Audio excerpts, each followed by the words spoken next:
Welcome to this. Welcome to the Serious Comedians podcast, the podcast where comedians have a serious conversation for the first time in their lives.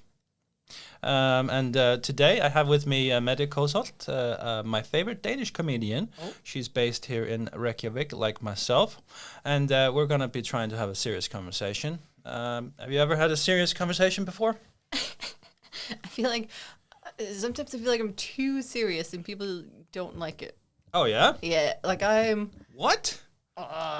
Well, it's what I'm serious and honest about. People don't like it. I'm very honest about my hormones, my mental health. It's not a good start to the podcast. I hope they will like it. Okay. Yeah. Good. I'm sure they'll like it. Sweet. Yeah, the viewers, my viewers, they love this kind of stuff. Do people watch this? No, nobody listens or watches, so. Good. My mom does. Oh, that's nice. Hello. I refer to her as my international listener. Yeah? Technically true. Mm-hmm. Yeah. Yeah. Okay. And like I said, you're based here in Iceland like myself, which means that you're not in the same country that you were born. I'm wondering, where is it that you grew up? I grew up in a suburb of Copenhagen in Denmark. Mm-hmm. If we're going to be serious, I did not like it. No. I felt... Oh, I did for one of my electives in my bachelor's degree, I did a project, a course on the sort of scary suburban U.S., suburbs, life. Mm-hmm. I talked about American Beauty and Edward Scissorhands, of just the monotony and the this is who you are, this is what we expect from you, the sort of closed offness and I felt trapped. You experienced that? Yes, I did not like the suburb. Which suburb was this? It's called Herlev. Mm-hmm. Yeah. Yeah. I've seen that on some map or something, or heard it on the metro or something. It's not on the metro. It's on the S train. Okay. There's a hospital there. Mm-hmm. Yes. Did you always live there as a child? Yeah, until I was 20, lived in the same house. Mm-hmm. My parents moved in about a month or two before I was born, and then I moved out a month or two before I turned 20. Where did you go then? Aarhus. Aarhus in Denmark. And not a suburb? Actually, suburbs. That's where I could get a place to live. Was it any better? Yeah, a little bit better. Yeah. Yeah. Is that the city of smiles? It is, yes. I met someone the other day. She lived in Aarhus. And she was like, it truly is the city of smiles. Yeah. I'm like, yeah, it's good. It's nice. How long did you live there? 4 years. I did my bachelor's degree, which I did in 4 years instead of 3. Mm-hmm. And then I got out. Got out. Yeah. So, like you were trapped and then you got out. No, I didn't feel trapped as much as I felt I'd experienced what I needed to experience. Mm-hmm. And there was nothing left for me there. What is it that you had experienced? I got my degree. And then, because at the time, there wasn't that much happening that appealed to me. And I think all my friends were sort of going off in different directions. And yeah, so I just move on. What were you studying? English. Oh. Yeah. Yeah. But it wasn't a passion for me. I thought it was the safe choice because I was like, in high school, the only thing I wanted to study for was English. So I'll study English. And then I'll just see what happens afterwards. And what happened was I could only study English or sociology for my master's degree. Mm-hmm. And so, yeah. Okay. And did you decide on English because you liked reading or something like that, or no? Why did you go with English? I've always been it was always just my thing, being good at English. Mm-hmm. I think I do like reading, but I don't enjoy literature classes as much. I'm fascinated with language and how we use language, and it's more the culture of the UK specifically. Great Britain that I've always been fascinated by, and the music and the humor and the people. You're a comedian now. So were you always interested in comedy? Yes, I was. I think more than I thought I was. But looking back, I can definitely see, like, from a child, I grew up with Monty Python and watching. So the Danish equivalent of like Roof, the sister channel, the sort of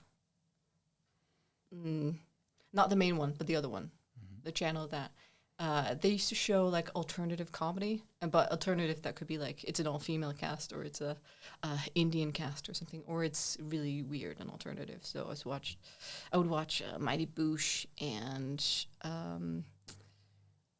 this, like Indian, Pakistani sketch group, Smack the Pony, and realized I also watched a lot of Danish comedy, which I don't think would have aged well if you want to look at it now.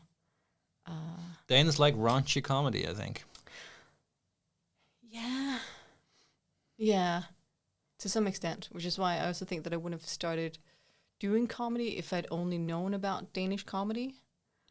It took me sort of experiencing, especially British comedy and British stand-up, and just the variety of voices and experiences that you get to hear about. I didn't get the same experience with Danish comedy. Okay. So you gravitated to comedy, and especially British comedy, from a young age. Yes.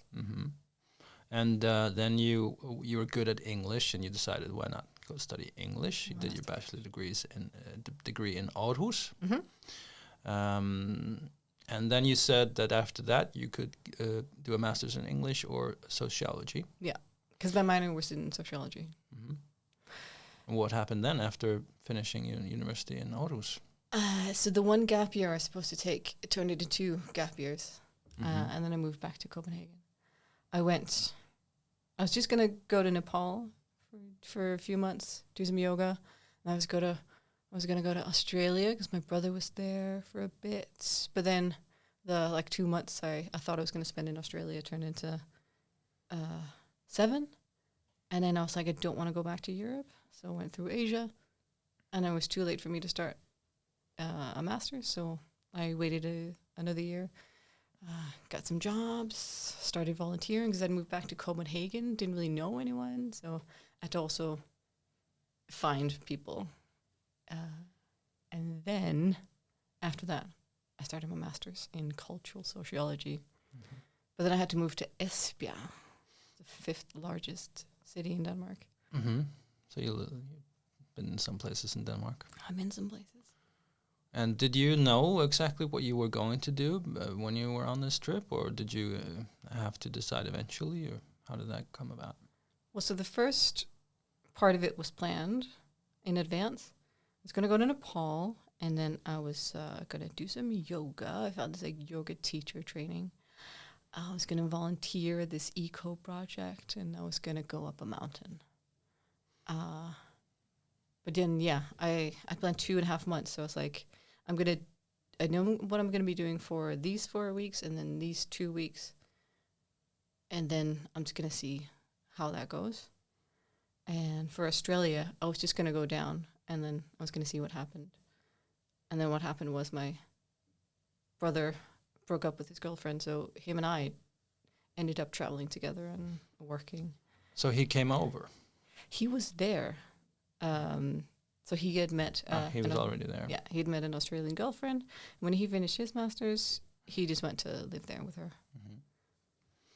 Yeah, you were there for 7 months, you said? 7 months. Whereabouts? Started in Tasmania. Do you know of Tasmania? It's a small country south of Egypt. Yeah.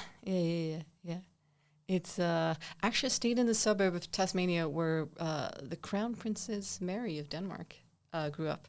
So she's from there, yeah. So went to see her house, her old high school. Yeah.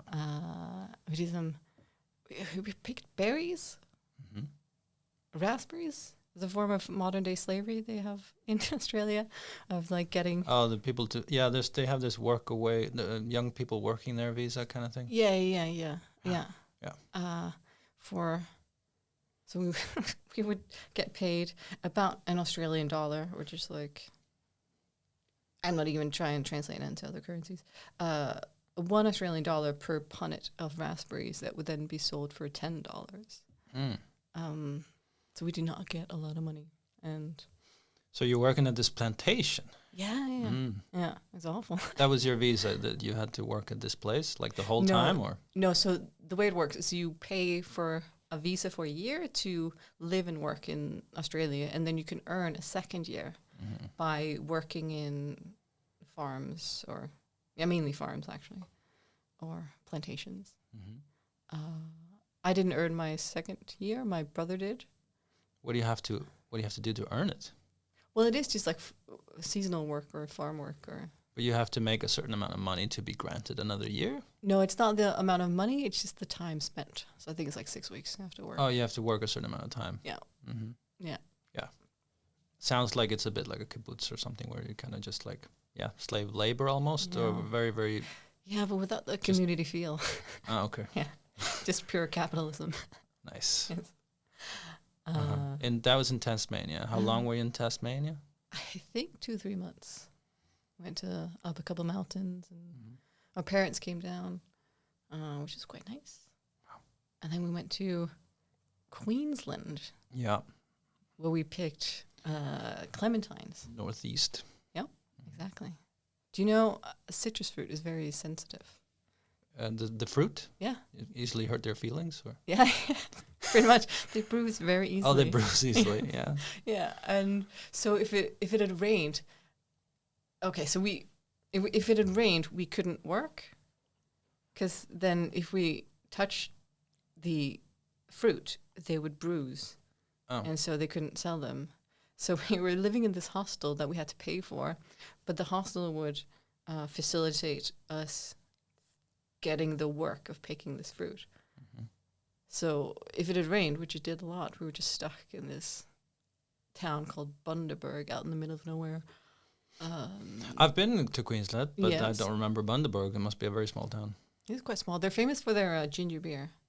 Okay. Yeah. They have a brand? Yeah. I think you can get it here as well. Yeah, now that you mentioned that, I remember that. Bundaberg. Yeah. Yeah, I was in Queensland 2019. Oh, why? I was there traveling with my girlfriend at the time. Yes. Where'd you go in Queensland? We flew up to Cairns, as they say in Australia. Yeah, that's way up north. And then we drove up to a place called Port Douglas, a small town. We arrived in Cairns during the day. We drove up to Port Douglas, and by that time the sun had set. It was dark, and then we parked by the hostel, threw our things into the room, and then we went down to the beach. We wanted to jump in the water, and when we get down to the beach, I had this voice in my head saying, "Wait a minute, I'm not so sure. I have a feeling something's dangerous here." Yeah. And I asked her about it. She's Australian. She said, "No, it's fine. And then I'm like, all right. And then we walk further, and she says, "You want to go in here?" And I said, No, let's find a better place. We walk a little bit further, and then we walk past a huge sign that says, "Saltwater crocodiles do not enter the ocean." And I was like, so that's what I was thinking about. Yeah. She's like, "Saltwater crocodiles? I've never heard of that." I was like, "You never heard? I've heard of it. I'm from Iceland." "Oh, well, from the Faroes. We don't have them here." No, we just have freshwater crocs. No, we don't have any of those. Yeah, I think in Australia. She was surprised. Yeah. So we survived. Yeah. I think it's good to be wary of the sea. Yeah. Or anything in Australia, really. The next day we went out again, and then we realized that they only had a very small portion of the beach, like they had a fence, like in the ocean they had this net and stuff, so that you could actually go in. So that was Port Douglas. And further south, there's not so many crocs, so I recommend. Yeah. Further south. Where in Queensland is that town you were in? Bundaberg. Oh, I don't remember. I think sort of a middle point. Okay. But I'm not sure. No. Did you go? Where else did you go? From that, we went to. Where did we go? We went to New South Wales. Mm-hmm. What's the town? Surfers Paradise, or no. What's it called? There's a couple of different places. We went to this little. So there's is there a Gold Coast? Yeah, that's the south of Queensland, Yeah. the border to Yeah. New South Wales. So we went sort of inland, a bit inland from that, and stayed with Into this. the bush. Yeah, almost. It was on a mountain. We stayed with this lovely German lady who ran a cafe. So we just did housework for her and lived in her house for a bit. It was quite nice. And then, yeah, I just started going further south. We split ways. My brother, he looked for more farm work. I think he picked avocados, and I did I went down the east coast. I went to Blue Mountains, which may be my favorite place in Australia. That's your favorite? Yeah, I think so. I went to Byron Bay. Yeah. Where I made another German friend. And In the Byron Bay. yeah, I did surfing lessons, and the teachers told me I was a natural. Yeah, I was very proud. I drank some expensive coffee, expensive chocolate, because very hippie town, Byron Bay. Oh, yeah. Yeah. And then I caught a ride down to Melbourne, catch up with a friend that I met in Nepal. There's a lot of people from Melbourne in Nepal. Like, I met so many people. Like, at the hostel, up the mountains, they're everywhere. Did you know this? I had no idea. I don't see a lot of Australians here, for example. No, it's far. Yeah, and that was it. And then They probably have a direct flight or something. could be. Yeah, no, I think it's like the done thing of like young, cool Melbourne kids. They go to Nepal and do yoga and stuff. Oh, that makes Yeah. perfect sense. Yeah, Yeah. of course. And then they go up like cold mountains and not hot mountains that they have. Yeah. My girlfriend at the time, one night I was talking to her on the phone, and she told me that it was a Friday night, and she said that they had planned to go out, but they decided to cancel going out because it was too cold, 16 degrees. They all agreed that was way too cold to go out. Yeah. 16 degrees is a beautiful day in Iceland. Yeah. That's like, oh my God, let's go out. It's 16 degrees. Let's take off all of our clothes. Yeah, we want to stay outside when it's Yeah. 16. They want to stay inside when it's 16. Speaking of dangerous things, so when my parents came down to Australia, like everyone warned them of like, everything wants to kill you. Be careful of everything. All the animals, blah blah blah. And people are talking about like spiders, snakes, big animals, but no one had warned them of ants. Do you know of these little? Are they fire ants or like jumping ants? These little ants that they bite you.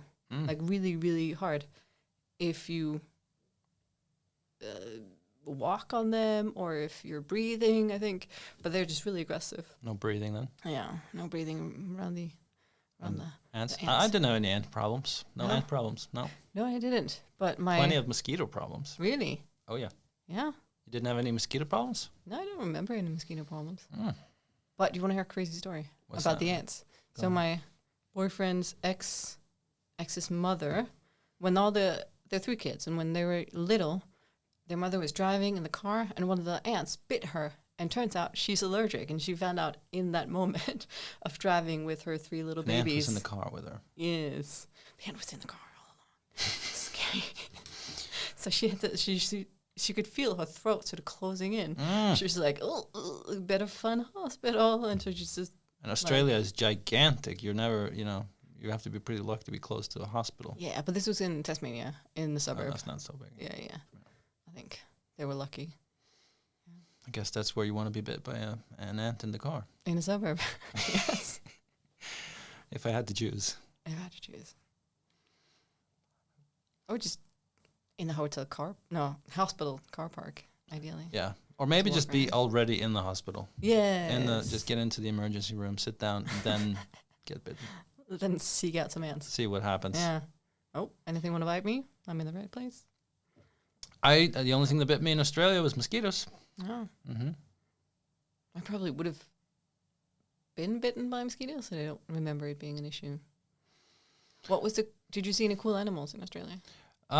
Yeah, saw plenty of kangaroos. Oh yes. And kangaroos are the big ones, and then the small ones are called wallabies. Wallabies, yeah. Yeah. Wallabies were all over the place. Where we were staying in an island called Fraser Island. Oh yes. And there's just little wallabies everywhere. And so if we were walking around in the evenings, they would just be chilling. And we'd just walk right past them, and they'd be looking at it. If we get too close, they'll run away. But and a beach that we were snorkeling at there, it was like, one thing when I was going to Australia, for some reason it got into my mind that stingrays are super dangerous. You know, Steve Irwin. Oh yeah, because they famously killed. So many animals tried to kill him. Yeah, stingray killed him. So in my head, when I got there, I started being really afraid of stingrays. Like every time we went to a beach, it was in my head like, oh fuck, there could be under the sun. What if I step on one and it just kills me? And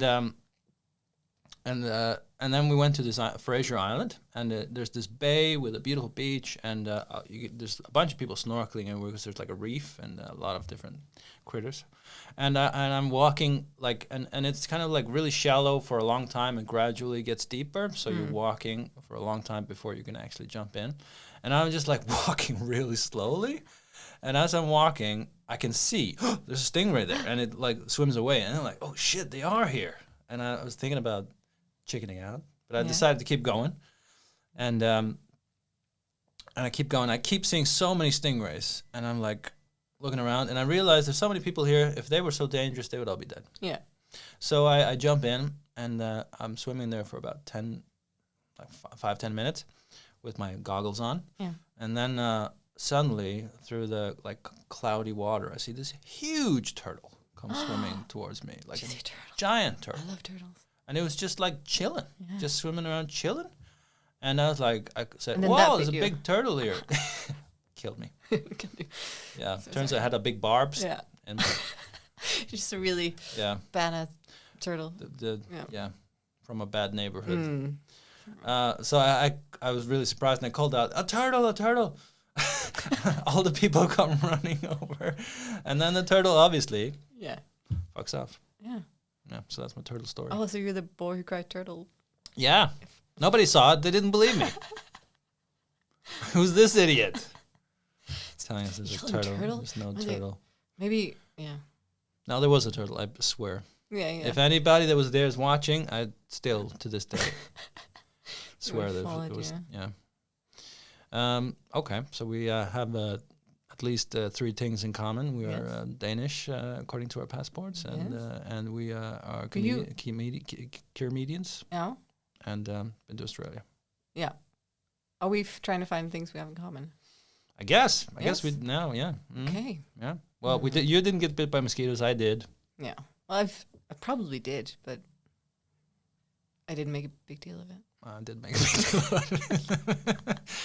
Yeah, I probably did make it too big a deal of it. Oh no, this is the worst thing that's ever happened to me. It's making me sound like a chicken. Let's move past the mosquito thing. Okay. Anything else? No more mosquito talk. I'm embarrassed at this point. Okay. What else do we have in common? You were not from the 90s. 89. 99. 89. 89. Mm-hmm. 99, thank you. I think I was only just conceived, either in the very last days of 89 or at midnight on New Year's Eve between... Are you September, baby? 20th September, yeah. Mm-hmm. So I feel like I'm all 90s. I'm quite proud of that. Quite proud of the 90s? Yeah. I was around for all the 90s, so... Yeah. Wasn't around for much of the 80s. What was there to miss? Uh-huh. Yep. And what do you think about Australia? What did you think still about in Australia? I really liked it. But I had the same feeling of like, okay, I want to move on. Yeah? Yeah. Yeah. I've spent 7 months here. Satisfied your curiosity? Yeah. 7 months, yeah. That's a while. Well, it was more that I feel like I didn't have any more money to satisfy curiosity. So I just wanted to go somewhere cheaper. Mm-hmm. I didn't want to go back to Europe. And then my friend had asked me, hey, do you want to meet up in Thailand to do some Thai boxing? Mm-hmm. So I was like, yes, of course I do.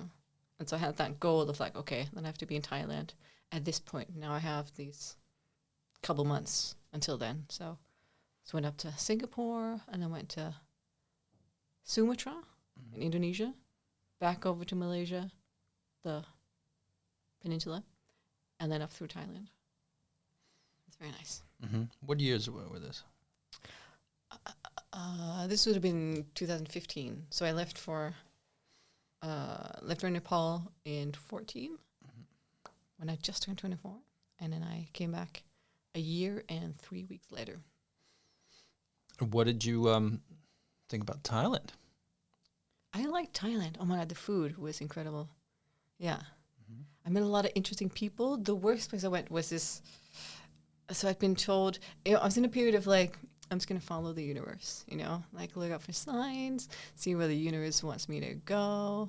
And then this place kept coming up in conversation, and people that I met, like other travelers, they were like, oh, if you like yoga, you need to go to this place in Koh Phangan. It's like this yoga village, and everyone's like so cool and spiritual.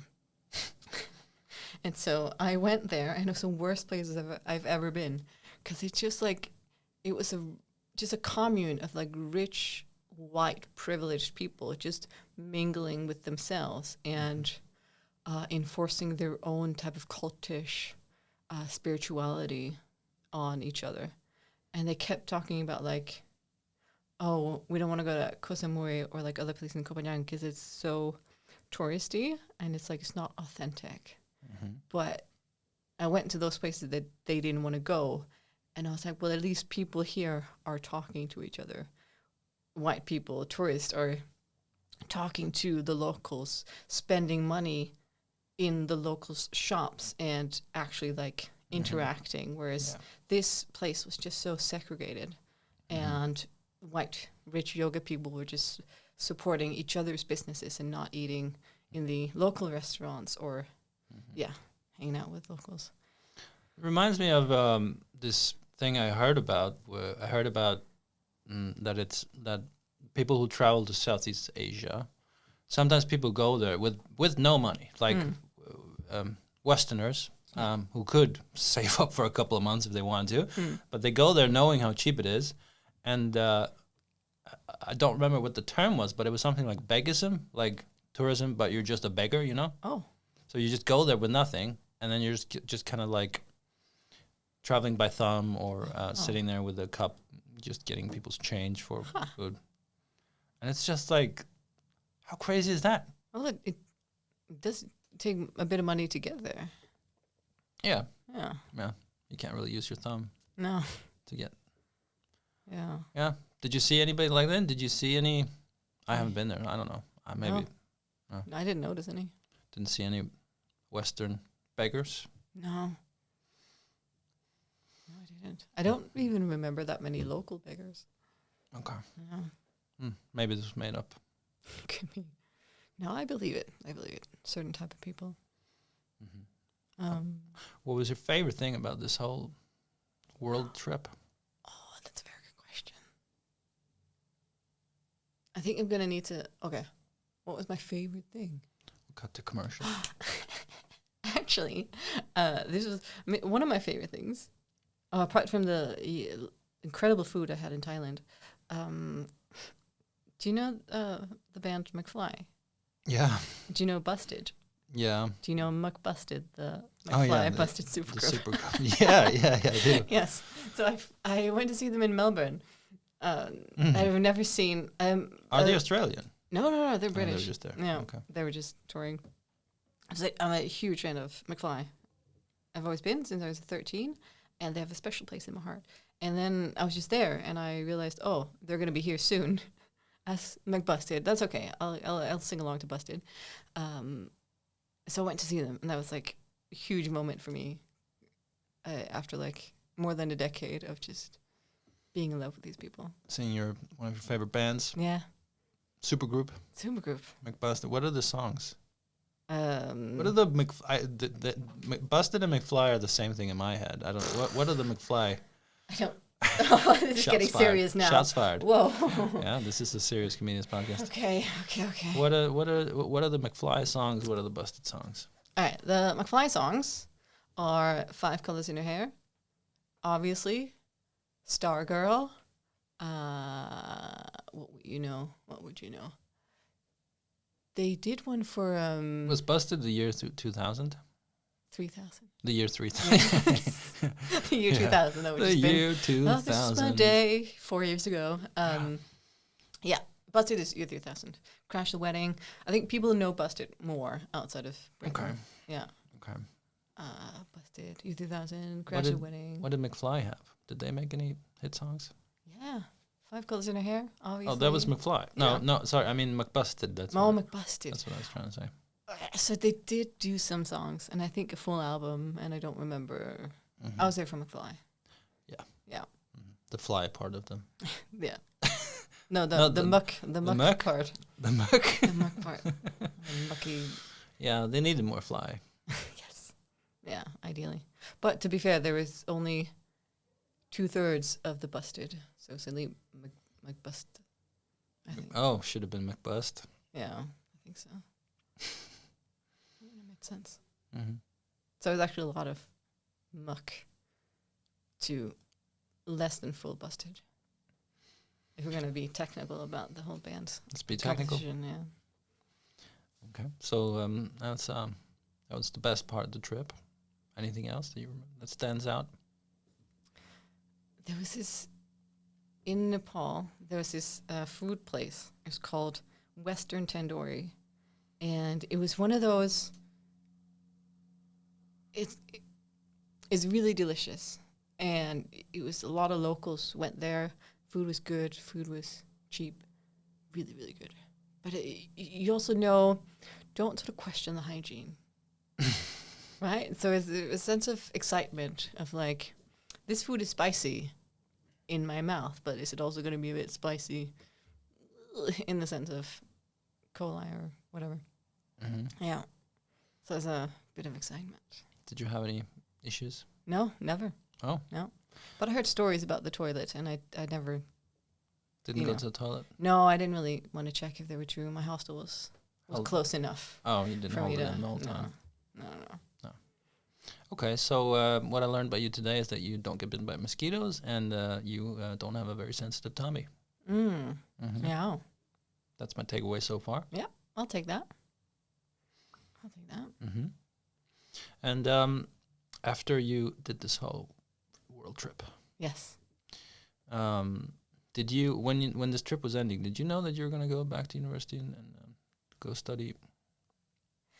Yeah. I knew I was gonna go study something, but I didn't really know what, and I didn't know what my options were. Turns out they were very limited. I think there were 2 universities or 3 or 4 where I could study English, but I didn't want to do that.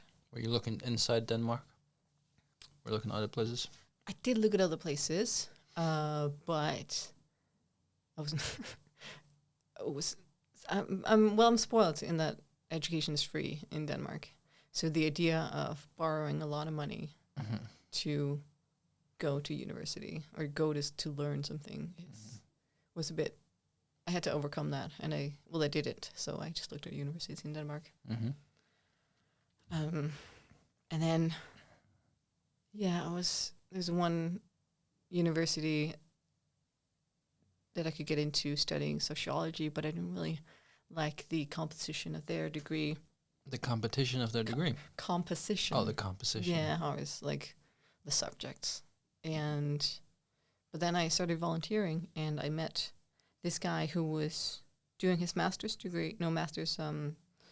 thesis for a degree that I did look at while I was studying sociology in Aarhus.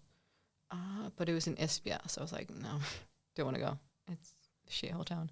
Not that exciting for me, a town. So I was like, I'm not going to go. But then I met him, and I got talking to him about it, and then I realized, there was a reason I was actually looking into this degree, because it's super exciting, and this is what I need to do.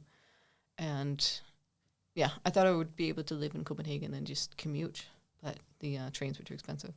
So I ended up living there, but only for the first semester. And then the rest of the time I had very few classes, so I could afford to go back and forth. Mm-hmm. Yeah. So you've also lived in Esbjerg. Yeah, for a few months. And how did you feel in university? What was it like for you to be a student? I love being a student. I think for a bachelor, because it wasn't really maybe the right degree for me. I didn't really know, like, why am I studying this? Mm-hmm. Or, like, I didn't feel passionate about it or fully understand the use of the subjects for me. Mm-hmm. It was just fine. But for my master's, I really, really loved it. Of, like, I get to read all this really interesting stuff and then talk about it and then write about it. I really, really liked it. What kind of interesting stuff? Well, social theory mainly. Read a lot of Bourdieu, a lot of Foucault, a lot about just how we work, really. I mean, you can relate to that with psychology, right? I'm just a different aspect. Yeah, I studied social society sciences for 2 years before I changed to psychology, and we had some sociology. Yeah. Mm-hmm. And I'm quite fascinated with the interplay of how the individual relates to and in society, where I want to focus more on the bigger picture, so the outside in, whereas I guess you would be related to the inside out bit, right? Yeah. I had a conversation with a friend of mine the other day, and essentially she had gone to this art show, and after that she was kind of like inspired that she was kind of like feeling good about how there's lots of things that can be beautiful that aren't necessarily the kinds of things that the media would tell you are beautiful and those kinds of things. And she was talking about how there's these things that society tells you to think or believe,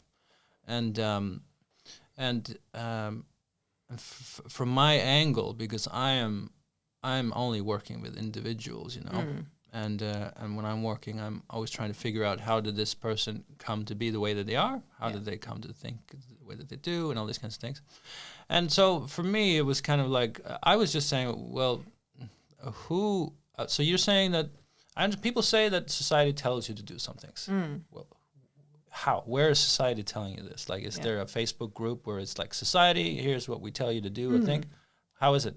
Or are you really talking about mass media, the Hollywood, the magazines? Is that what you're calling society? I had those kinds of things. And I was asking her, okay, so you, from where you're coming from, you're giving society a lot of responsibility of deciding what you like and what you don't like and what you see as beautiful.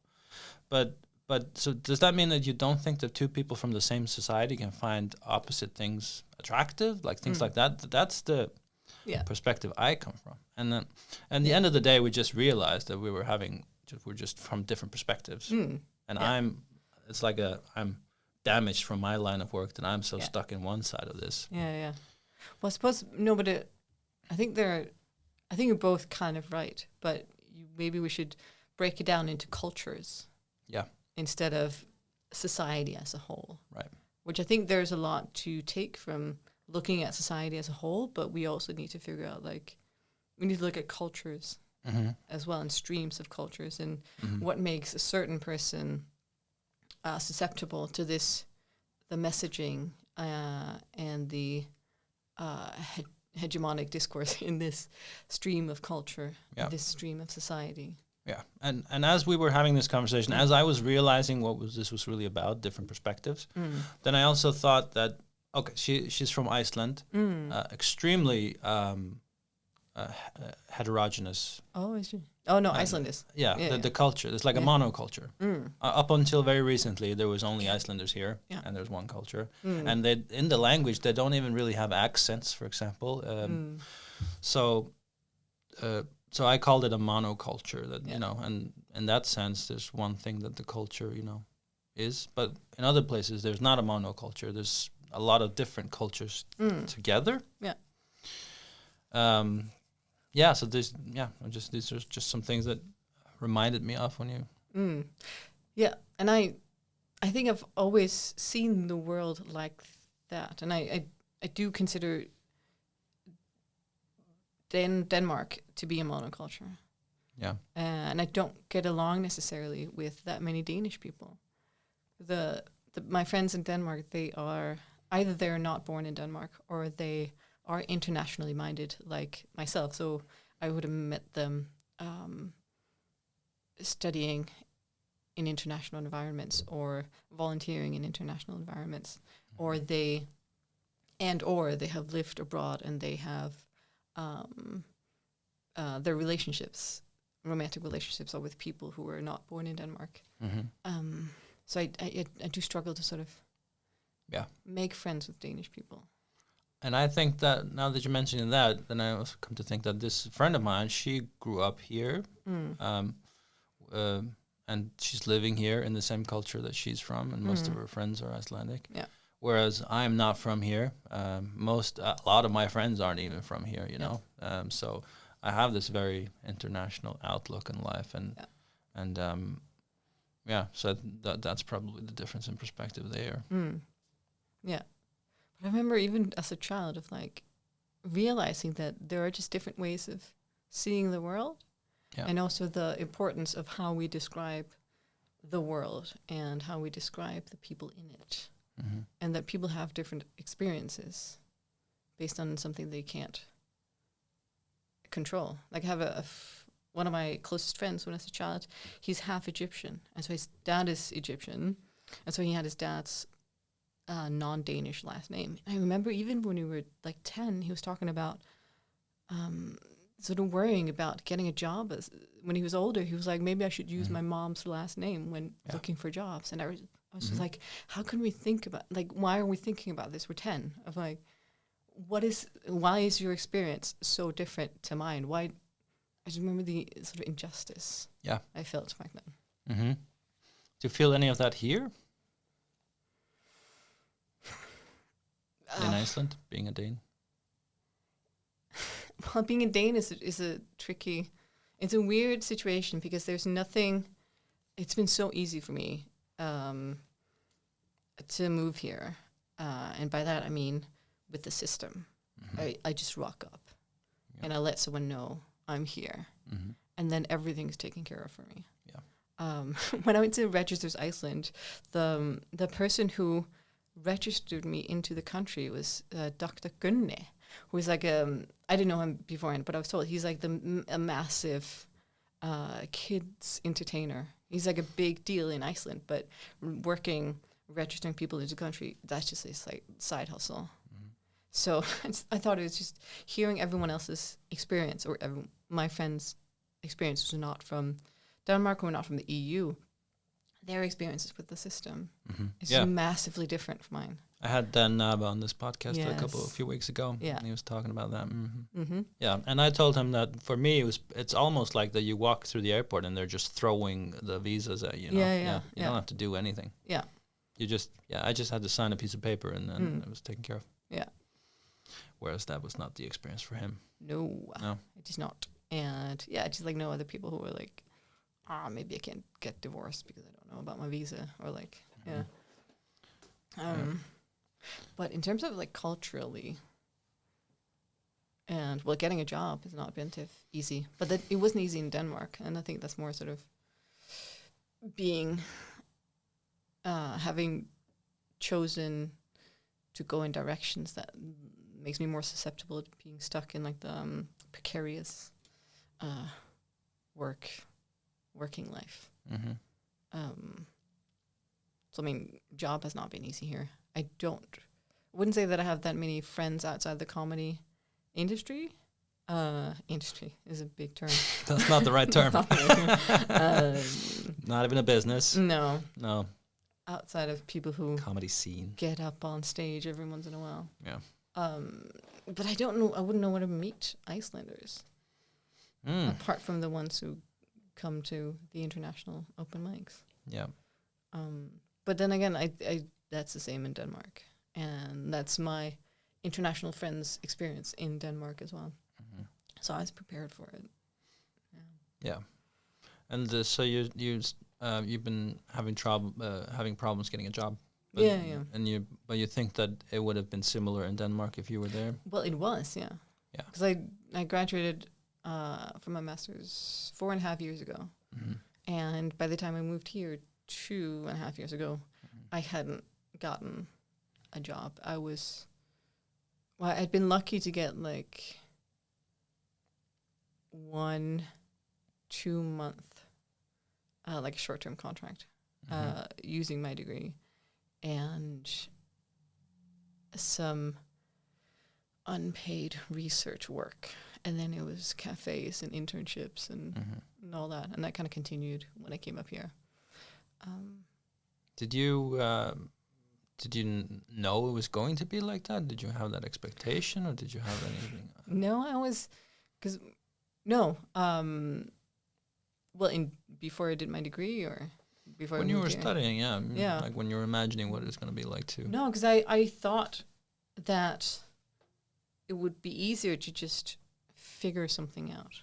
Of like, well, something's gonna catch. Yeah. Like I'll get a foot in somewhere, Mm-hmm. right? You can, because we have this idea of like you could just work yourself up, and because I don't come from a home of academics, or of sort of career people. What do your parents do? So my parents, they met studying. In Denmark, we have this term just pedagogue. Yeah. So they studied pedagogy, which mainly people who study that go on to work in kindergartens. And my mom did that for 20 years before she did another degree. But my dad, he lasted about 5 years. And then he kind of bumbled about for a couple of years, I think, and stumbled upon IT somewhere, and then kind of worked his way up. So he's not trained to do what he does now, but he's been able to work himself up to be quite successful. That's the same as my dad. Yes. So I come from a home of like, just, study something, make sure you're interested in what you do. Things are going to work out. Yeah. But that's not the reality that I came into after a degree. They're still working out. Yeah, still working it out. But I think mentally I'm a lot better than I have been for years and years and years. So I'm more hopeful now. And I've had a few successes recently. Recently? Yes. Yeah. Successes in the sense that I feel I've done a good job. Also, I've had paid work. So I'm what more are these hopeful now. successes? What happened? Well, I recently got a job where they wanted me for my degree and all of my experience, which is I have a very varied experience because I'm just following interest. Also, maybe the reason why I might be getting diagnosed with ADHD. But so done a lot of different things. And so I got a job in a startup where they were like, oh, this is positive because you can do this job. And then they fired me after a month. So, but the money was good. It was a part-time job, but because they were paying me for my degree and my experience, even a part-time job was really well paid. Yeah, that's what you were waiting for, right? Exactly. Yeah. And then they paid me for another month after firing me. So it was nice.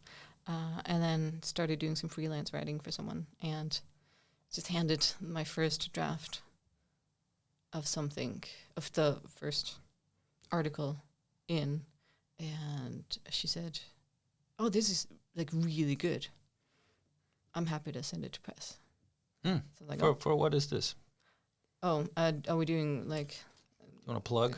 Plug something? It's a travel company, like a startup. I think what they do is they sell tours, but their main service is that they do itineraries. So they put together your self-drive holiday, basically. But one of their marketing strategies is articles about Iceland. And it's actually another comic, Lovisa. You're probably going to have her on the show at some point. Her sister runs the content part. That's how it was, Yeah. So you've been getting good feedback on that? Yes. Yeah, that's the main bit. But then also I've been calm enough and have had the money to be able to work on my hormone stuff and my mental stuff.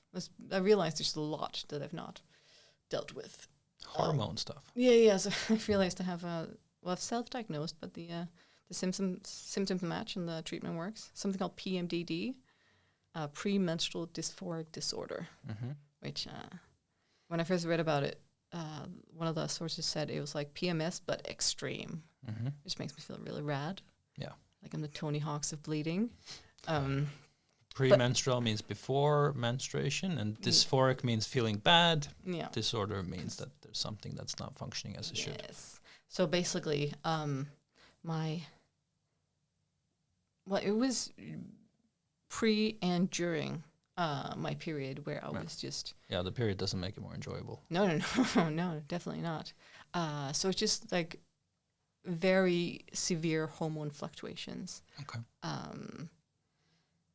Which comes with anxiety, depressive tendencies, insomnia, a lot of pain, and just like exhaustion as well. Mm. And so I started there's no treatment for it, but you can just do normal hormonal birth control.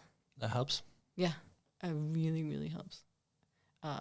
Which is also why I'm fine with self-diagnosing that, because... Fixed? Not fully. I mean, it's a lot better. I'm a lot more stable. Mm-hmm. Yeah. And then the job allowed me to actually get therapy. And so my therapist was like, maybe we should get you checked out for ADHD. And she wanted to give me the diagnosis. Mm-hmm.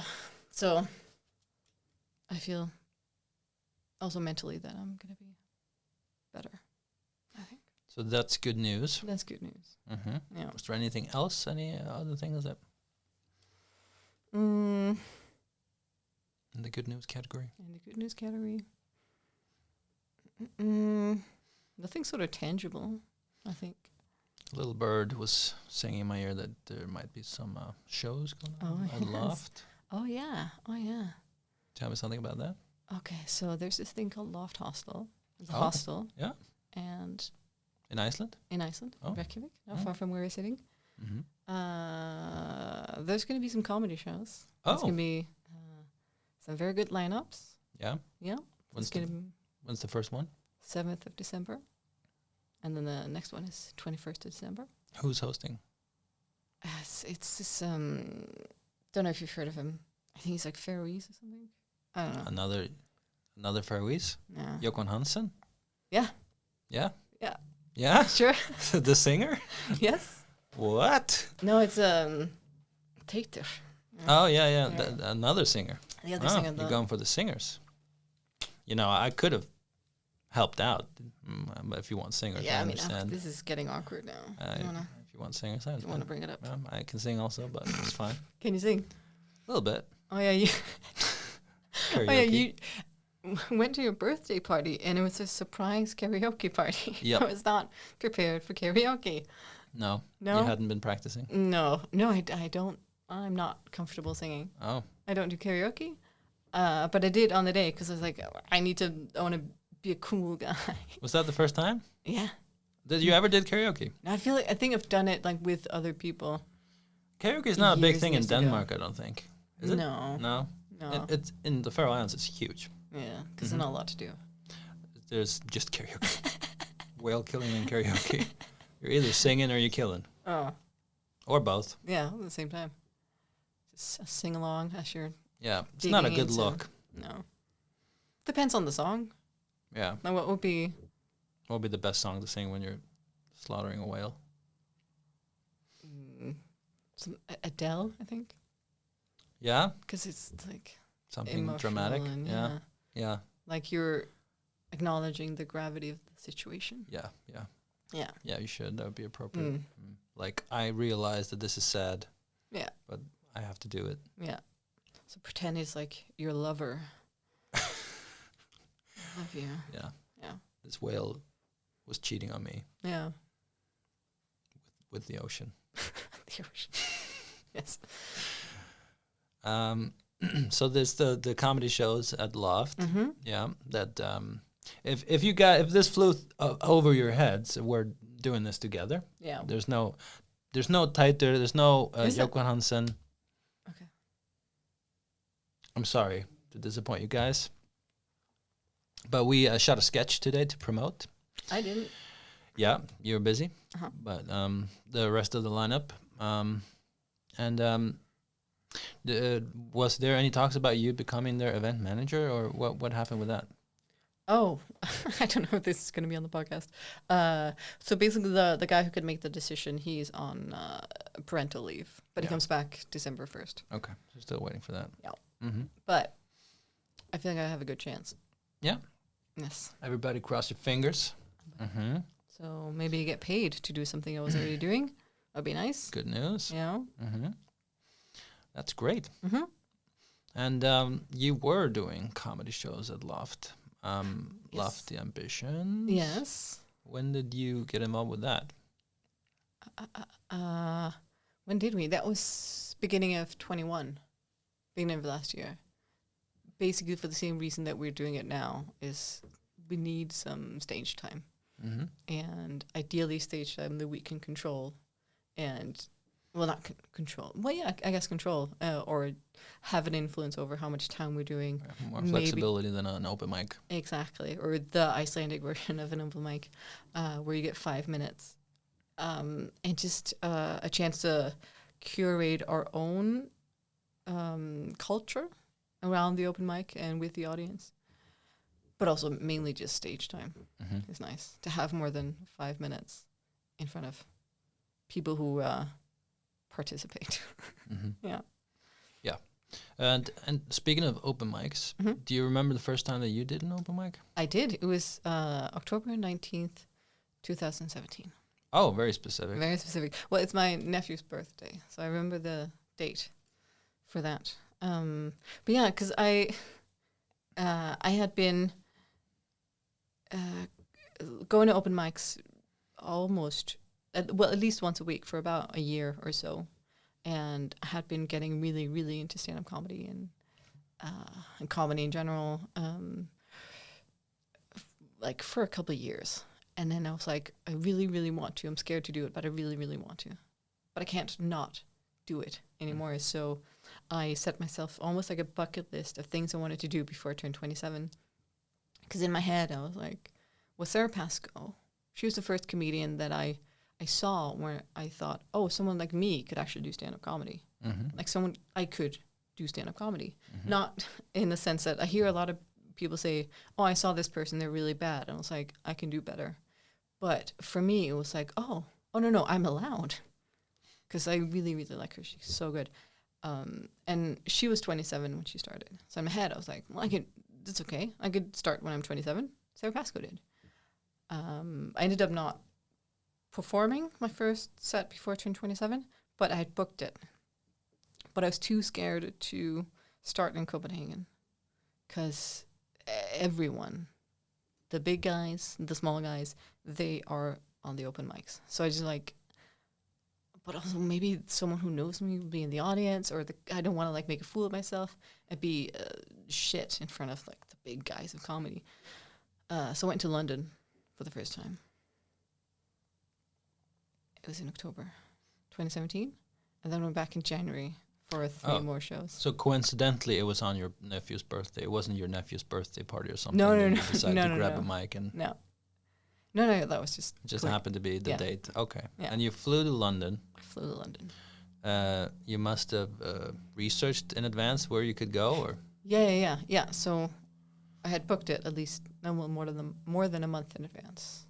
the spot. Did you have Yes. to book the spot? Yeah. What's the place called? This place is called Angel Comedy. Mm-hmm. And so they have 2 venues. One, I don't remember what it's called. It's just a pub. But it's a lovely open mic. And the other one is they have their own comedy club called the Bill Murray. It's a pub. And they just have incredible acts there.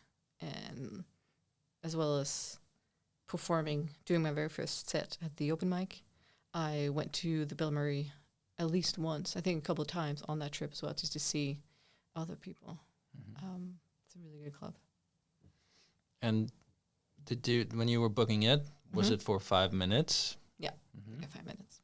Okay, so you're booked way in advance, and then you're showing up, and then what's it like when you're walking in? I was very nervous, but I felt prepared. Like I knew my material, and by coincidence, it was exactly 5 minutes.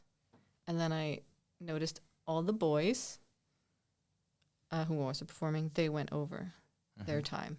And I was so proud of myself. Like, it was exactly 5 minutes. That was my time.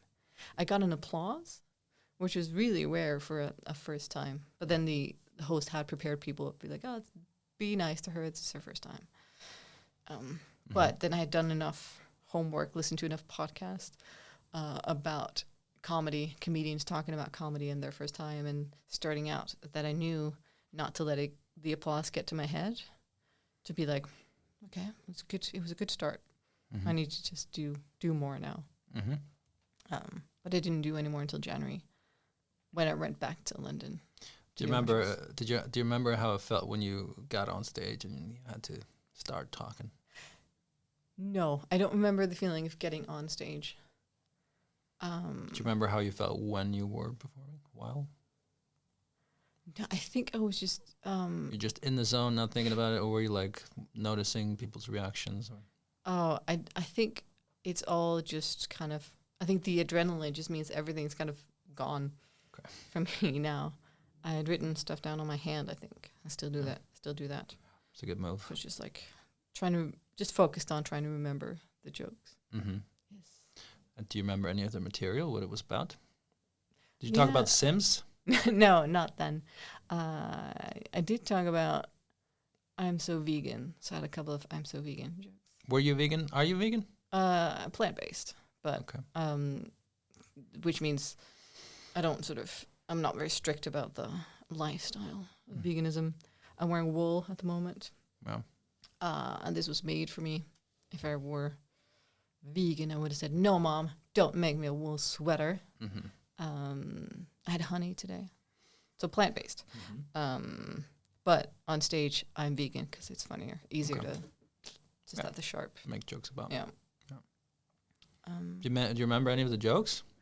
No, I don't. I don't remember any of the jokes. The one I got an applause for was I just asked someone in the audience, like, do you mind just helping me out with this? Are you comfortable with this? And then they go, yes. And I just look up and go, we have established consent. And that's it. They laughed. They applauded. Yeah, you did something similar at an open mic recently. That was really funny when you told everybody to close their eyes. Oh, yeah. And then you said that if you don't consent to me touching you, raise your hand or something like that. Yeah. So if you would feel if it's how do I phrase it? Because I have to think about like how I phrase it to not give anything away or to make it short and brief and easy to understand. So I just like if you would find it uncomfortable if I were to touch you, can you raise your hand? Yeah. Because then I go out and touch people. With consent. Yes. Yeah. It's the important thing. Yeah. Well, I get that from I used to teach yoga as well. Yeah. And because I was quite aware of just for those who aren't watching, I'm a thin white woman. I'm quite flexible, quite strong. So I didn't want to give a representation of yoga as just being like white girl acrobatics. So when I was teaching, I was quite aware of this and quite aware of trying to explain to people what are we going for, how are we supposed to feel, where are we feeling this, and so I wouldn't really. I would try not to show it because I was like, well, I can do the pose, and it looks like what it's gonna look like if you were to read about it in a book or on Instagram, because that's what my body can do. That's not necessarily how it's gonna look when you do it. So I was trying to think more about how's it gonna feel for you. And so I would also just go around what we would call guiding people into the posture. Basically means touching people. Involves touching. Yeah. So I just like ask people beforehand. I want to come around. I want to touch you. If you don't want to be touched, let me know. Yeah. So I brought that into. Starting to understand yoga. Yeah. Are you? It's about touching and. I don't know. Yeah. Yeah. That was not a joke because this is a serious podcast. Is there? Yeah. Sorry. So just FYI, no jokes here. No. Okay, so that was your first open mic. Oh yeah, that's where we started. That's where Yes. what we're talking about. Yeah. In London. I remember more about the people who were there. Mm-hmm. There's one of the boys who talked to me, and his name is Ben Target. He's a really good comedian, one of my favorite comedians now. One, because he was nice to me at my first open mic, and also he's just really, really funny. Like, he's on my inspirational list right now. Mm. And someone else who was there is Alistair Beckett King, who I don't remember his material, but he has a very unique look. He's very pale, very thin, and he's got like thick, long red hair. Like, it's more significant than my hair. Mm. He looks like a wizard. So I remember the look, and I've since found out he's also one of my favorite comedians. He's so good. And yeah, I remember the guy with the guitar that I randomly ran into in Edinburgh at the Fringe Festival in August. And I was like, hey, dude, I met you in my first open mic. He was like, oh my God, I'm so happy you like me. I don't know. He was quite nice. So you had a really good experience on the first open mic. A really good experience. Yeah, that's almost important. too good. Yeah. Because if you go to an open mic, if you do stand-up comedy, it feels bad. If it goes bad, it feels really bad. It makes you want to never do it again. Yeah, in the beginning at least. Yeah. What was your first open mic? My first open mic was at the Secret Cellar here in Reykjavik. Oh, yeah, yes. and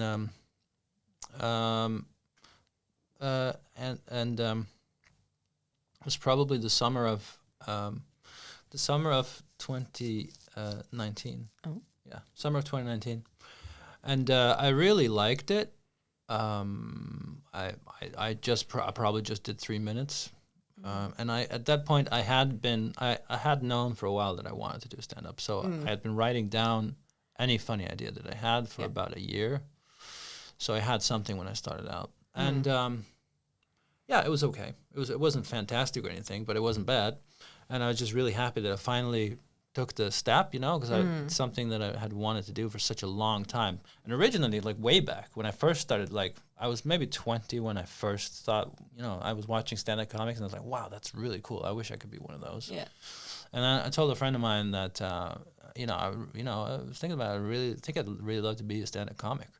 And she said, and I'm not joking, she said, I don't remember hearing you say any jokes. No, but and I saw myself as a funny guy at that point, but then I realized, I guess she doesn't. No, but I was not the funny one either. I think in my family I was trying to make jokes a lot and trying to make people laugh, but like in the friend group and just generally, I wasn't the funny one. I was funny in my head, which is why I knew, like, no, I can get this out. I tend to write it down, prepare what to say, and then in a controlled environment. I can be funny. Like I knew I could make myself laugh in my head. Yeah. I had funny ideas. Yeah. And I thought I was pretty funny. I thought people thought I was funny, but apparently it was just mainly in my head, or maybe people didn't find my jokes very funny at that time. Or just not the right context. Yeah. Yeah. Because what's funny in a conversation is not necessarily what's funny on stage, and vice versa. Oh no, those are two different things. But I did have a friend. There was in the friend group. There was this guy who was the funny guy. Everybody agreed. Oh, he's so funny. Like if people mention his name, be like, oh, he's really funny. And I think maybe that made me more motivated. I don't know. I don't know if that's where it came from. Like if because every time I saw funny people in my head, I was like, oh, I want to be that. That's why I wish I was like that. Yeah. Yeah. So maybe that's where it comes from. Yeah. But when you did the first open mic at the Cellar, was it one of those like monster nights? Because I performed on my first and second trip up here. I did do an open mic spot at the Cellar, and we had like 23 comedians on that night. No. This was it was in the upstairs area, in the bar area. So they had an upstairs area which was just the bar. And there were big windows, and this was in the summer, so it was kind of bright. And then they had a downstairs area where the big shows were, and there was maybe 10 people in there, like audience members, and I think there was maybe like 4 comedians or something. It was very small. Yeah, super small. I remember there was a doctor who performed. He did stand up about how he treats his patients. Yeah. I don't know if that's such a good look. I think it's an outlet. Yeah, I wouldn't want to see my doctor go on stage and be like, "Hey, this is how bad I am at giving injections." And then he gave me an injection yesterday, and no. But that was my first time, and then it was a really long time until I did again. Yeah, like 6 months or something. Yeah, I've heard that. I've heard a lot of people say that. I've like, okay, I've done it, and then I just need. Mm-hmm. I mean, I took 3 months, not 6 months. I did a little bit of a break. No, but actually, then in January, my second to fourth times, it was another 2 months before I then was like comfortable trying to start in Copenhagen as well. Mm-hmm. Yeah, so I guess I did take a while in the beginning. I think for me it was that I kind of, okay, now I know what it's like to go on stage, and now I know what I need to do to be better next time. Yeah. I'm trying to write I just more. need better material, really. Yeah. Was what I thought. Yeah. But okay, so that was 2017, and tell me, how did you end up in Iceland? What the hell happened there? Love Love? happened. Yeah. Oh. So I was in Copenhagen, fell in love with an Icelandic boy, a man, and that sounds bad. Yeah. No, I'm glad you corrected. I like calling everyone a boy, even myself and other female presenting people. I just like calling people boys. Yeah. But I have to remember everyone is not in my head, so I have to specify. Yeah, you could end up. I fell in love with an Icelandic man, very much above the age of consent, and he still does have a child, which he produced with an Icelandic woman while they both lived in Copenhagen, while they were a couple. And then they had this agreement that if either of them wanted to move back to Iceland, everyone had to go. So his ex wanted to move back. Didn't want to be split up over countries. Yeah, exactly. And so, his ex-girlfriend wanted to move back, and here we are. When was that? It was July 2020. Yeah, Peak the best. COVID. Yeah. No, but July 2020, things here were pretty liberal. Yeah. It was actually quite nice. I mean, it was fine in Denmark as well. It was quite lax. A lot of people working from home. A lot of people weren't. But yeah, I think schools were closed most of the time in Denmark. Yeah. If you're watching from the future and you don't know what we're talking about the pandemic of 2020. So that's what we're talking about. 2032, some retro comedy podcasts, serious comedy podcasts. It's going to be the biggest podcast at some point. So, yeah. You moved here with your boy. With my boy. Yeah. Does he have a boy? No, he has a girl. Oh. A girl boy. A girl person. Girl boy. Yep. Yeah. Okay. And what did you know about Iceland before you came here? What were you imagining, or what kind of impression did you have? Well, I had visited twice with him. First in winter, New Year's Eve, peak winter. Yeah. So I knew about the cold and the dark. Yeah. We were here for New Year's Eve the first time, and I get down to minus 14 degrees. So I knew about the cold. I knew about the Sundløg, swimming pools, which I absolutely loved. Love still. Just sitting in a warm pot and the snow is on you. Oh my God. The best. It's so good. And I knew about the mountains, the lovely, lovely mountains. What did I find out on my So were you excited about it? Like, were you like, yes, I'm really excited. Or was it like, okay, this is what we got to do. Let's see how this is. More the latter. But then I am excited to try new stuff. And like, I'll just do something different. I've not done this before. So the sort of baseline of the last one was like, this is what we're going to do. I'm just going to move. But then also like, it's going to be exciting. It's going to be in a different place. I'm going to be a different person. I'm going to do different things. It's going to be nice. Also, I knew where we're going to be living, and we can see, depending on how clear the weather is, we can see between 1 and 4 mountain chains and a glacier using northern lights. So even that is just quite nice. Couldn't do that in Valby, in Copenhagen. No, I don't have any of that. No. Tallest mountain in Denmark is Sky Mountain. It's very Sky Mountain. very. I include that in a joke about my boobs, actually. But we're not here to talk about funny stuff. So No, please. Sky No. Mountain. We're verging on funniness, so steer it the other direction. Yeah, Sky Mountain, very scalable. Okay, and then you do move here. Yeah. That's how you felt about it.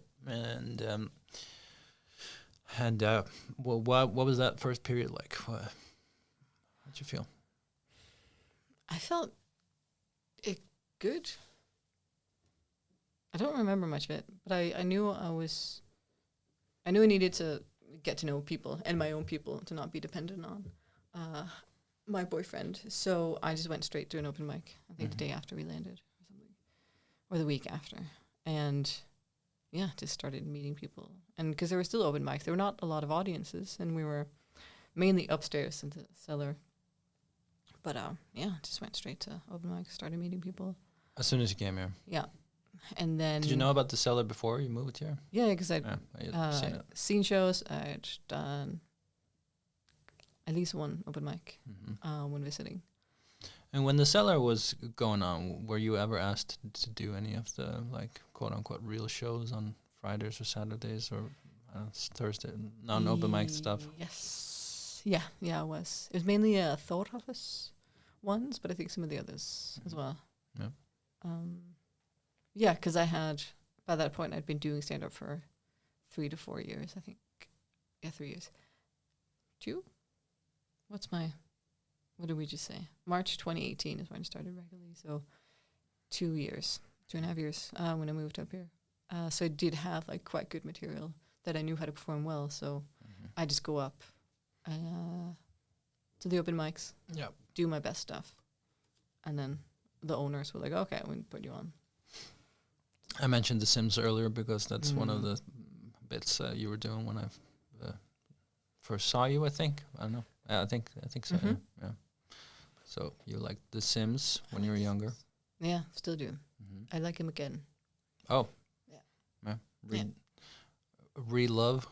Yeah, so rediscovered a youth passion. Yeah. You playing Sims these days? Yeah, I played it yesterday. Yeah? It's really good. Which one? What do you mean, which one? It's Sims 4. There's so many. Yeah, The Sims 4. Like, do you want to get into expansion packs? Or Sure, go for it. The last one I purchased was a werewolves. So I can... This is a joke. No. I'm cutting this out of the podcast. There's no way that's a real expansion for The Sims. I don't think werewolves? It's technically... Yeah. I mean, how many things? That's not really an expansion. It's just a werewolf. Are there many werewolves? Yeah, you can create werewolves. You can create werewolves? Yeah, could you make a sim be a werewolf? So your Sim's just a werewolf? Yeah. And he lives in a regular house? Yeah, and has a baby. I think they're running out of ideas, it sounds like. There's also mermaids. Or am I just being peasant and negative? Like, is it good? Tell me. Yeah. All right. Maybe you're being, like, have some imagination, you know? Play trying, around with life. Yeah. Could also be a mermaid or a magician. Or you can, are those other expansions, aliens? or is it... Yeah. Really? Yeah. So these are separate expansions? Yeah. Oh. Yeah. You have to pay money so that you can make them werewolves? Yeah. Okay. So the base... Oh, you know this because you sent me the article. But the base game is now free. I bought it 2 years ago. Sims 4, the base game. But then all the expansions, all the extra stuff, you have to pay for still. So they get you hooked, and then they milk you. Yep. But here's a tip. I think once a month, they at the end of the month they do sales. So just keep looking out for it because the big expansion packs are like 50% off most of the time, and then some of the smaller ones are like 20-30% off. So it's a tip. You heard it here first, guys. You might not believe it, but this is the second time I'm talking about The Sims on this podcast. Oh, can I guess which one this? Yeah, guess. Okay, I'm trying to think who you've been on. Was it Andrew Sim? Yep, of course. There we go. Yeah. It's because Lovis has said that. Well, I posted on my Instagram story that Andrew Sim was going to come on the show, and I'm going to ask him if he ever played The Sims. Yeah. Then Lovisa, another comedian, messaged me and she said, "David, I love you, but this is the worst joke I ever heard." And so I had to do it. Yeah. And I asked him if he ever played The Sims. He said, yeah. Yeah, he played Good. The Sims. Yeah. I didn't mention anything about werewolves. And then and well, that wasn't funny, so that's good. Yeah. Yeah. Whatever. No, Nice. it wasn't a good joke. No. No, probably maybe the worst ever. Yeah. Guinness Book of World Records. That's how Oh. I'm gonna get famous. The worst joke. comedian. Do you know the Monty Python sketch of the guy who wrote the funniest joke ever and then people die? Yeah. Maybe. I've never been close. No. No. No, but you could aim for the worst. And then Yeah, people die. maybe I could kill people that way. Oh, that reminds me. I had an idea. Yeah. Because when you're promoting podcasts, it's good to have like a little clip of something real juicy and exciting or something. And I thought we could just pretend, we could just make something up, and like we could pretend like we're having a conversation where you're telling me about how you murdered somebody. Or that's just the first idea. We could come up with something and act it out. Okay. And that could be the promotional thing. And then people are going to watch the podcast and realize that it was all made up. Act out a murder. It's just the first idea. Do you have any other ideas for crazy stuff that you could we could be talking about in regards to yourself? I could announce pregnancy. Yeah. No, is that no? Okay. Oh, what if you're pregnant with quadruplets or Quadruplets. is that the word? With Could be. quintuplets is if it's 5. Yeah. Quadruplets. Yeah, sounds about right. How many babies do you want? How many babies? Let's go with. Okay, 3. I was gonna go with 2 triplets. it's More because believable. 2 is like Yeah, if it's it wouldn't be believable. Triplets is like on yeah, that'd be like whoa, pushing it, but it's gold TV station. I don't know. yeah, Yeah. exactly. You've been on national television. Yeah. Oh. Okay, so let's plan this out a little bit. You're gonna announce that you're pregnant with triplets. Okay. Is there any way Why we can is make that it? where my head went? Are you pregnant? No. Are you really announcing that you're pregnant? No, but I'm just Sound a bit I'm over nervous there. 30 and Sound a bit I don't know, nervous. it's my hormones or it's in my head about babies all the Oh, time. yeah, you did talk about the hormones. So Yeah. Okay. Okay. So we got the baby stuff. Yes. Triplets. Anything else you want to add to the story to make it more juicy? I think they're all werewolves. So we just talk it through, and eventually you reveal that they're werewolves. Yeah. Oh, then the dad must be a wolf. What is I met your current boyfriend at the at the pool the other day. Yes. Bjasse, right? Yeah. No, Basse. Basse. Oh, sorry. Excuse me. Sorry. Don't say that. Basse. Yeah. Basse. Okay. Do you want me to bleep it out of the podcast, or is it okay if I say it? Okay. Okay.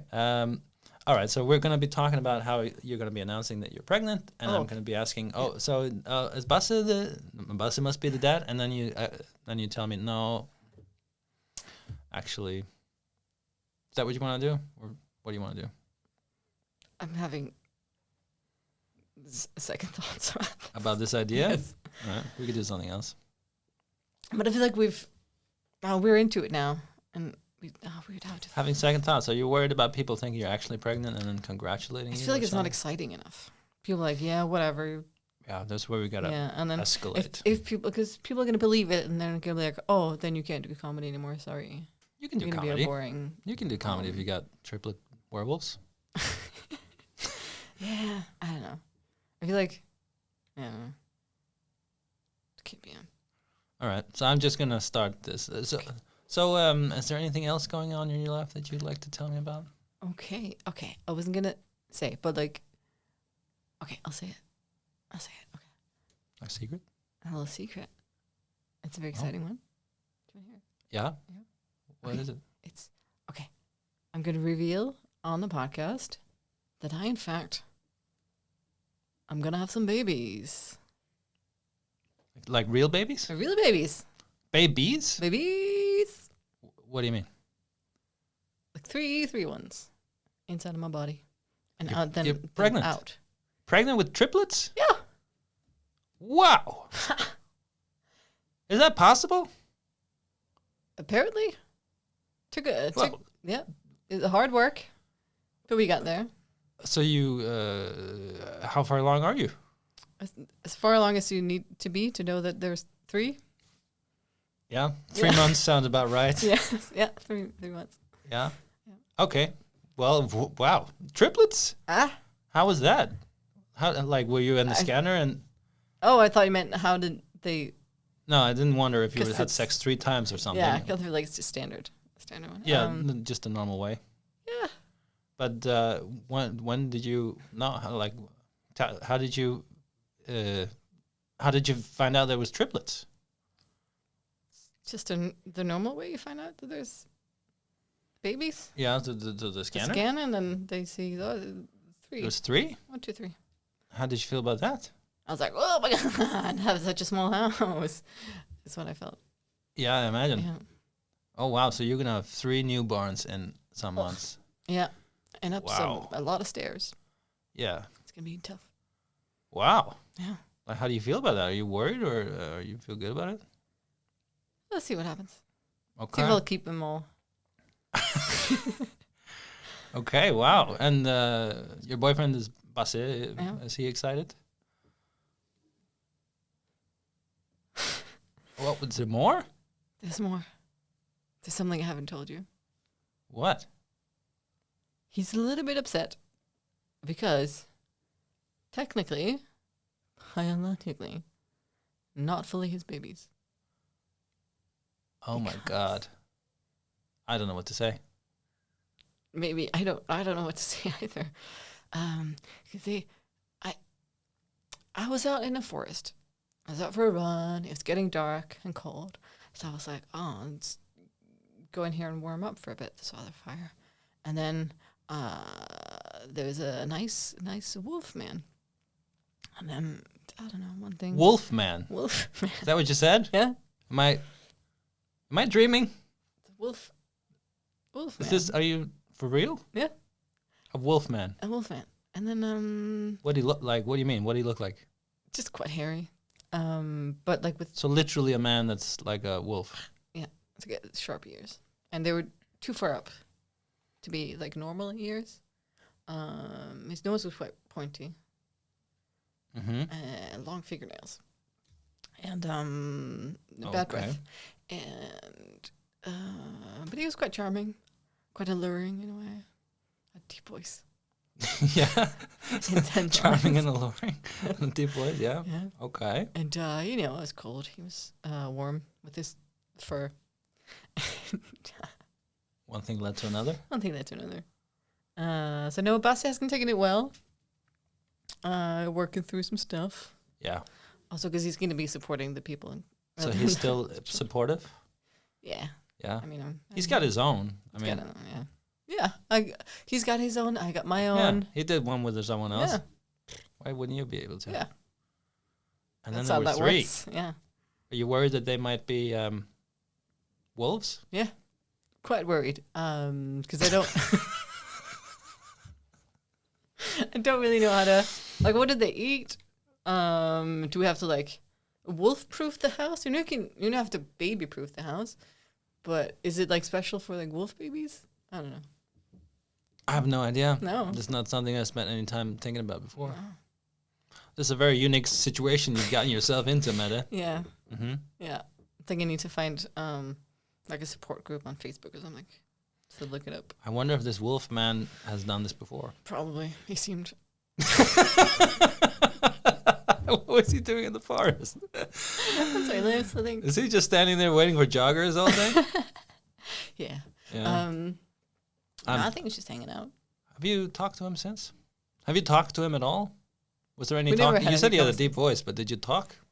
Or was it mainly just just- growling? Yeah, it's mainly just noises. Doesn't non-vocal? It doesn't talk? I feel like Non-verbal? I feel like he chose not to talk. Like Oh, that's that's strong, part of the allure. Let him mysterious, speak. Yeah. strong, Yeah. mysterious type. Mm. Wow. Yeah. That was fun. Yeah. I can't believe. Yeah, that's going out. Yeah. Mm-hmm. Thank you.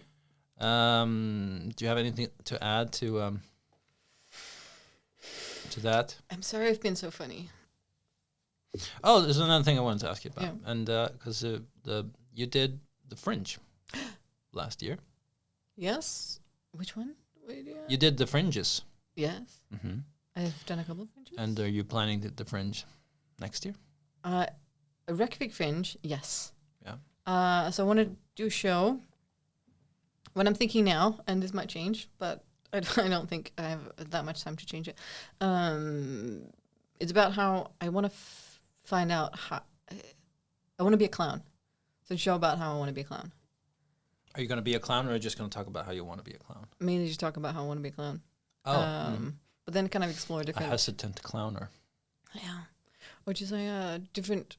just kind of go through what it takes to be a clown. And then like figure out if I'm a clown. And maybe the audience can help me figure out if I'm a clown.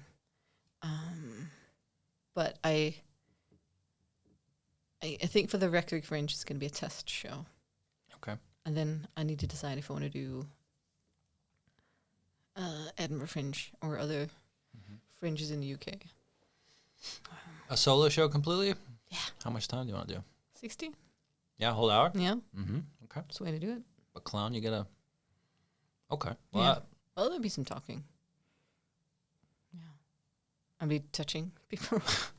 your expertise. Yes. Touching clown. If there are clowns, I'll touch them, yeah. Touch their hearts. Yeah. Their noses. Cool. Yeah. Mm-hmm.